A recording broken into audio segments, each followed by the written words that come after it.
Timers ready. Competitors ready.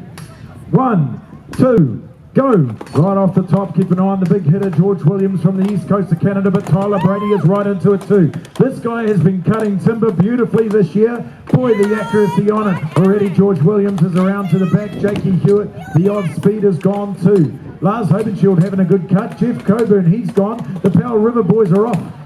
Tyler Brady onto the backside, and around goes Kevin. Haven't seen this man cut before, but George Williams, he'll take his place on the podium with that block as long as there's no DQs. We'll leave it to the judges.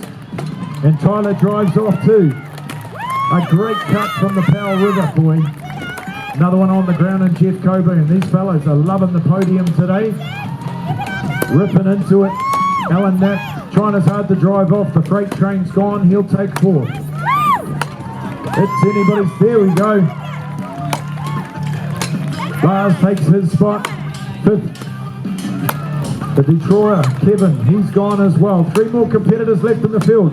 All other competitors stand down. Alan Knapp's trying to drive, and he's gone as well. The pony boy's off. Now we've got Jake.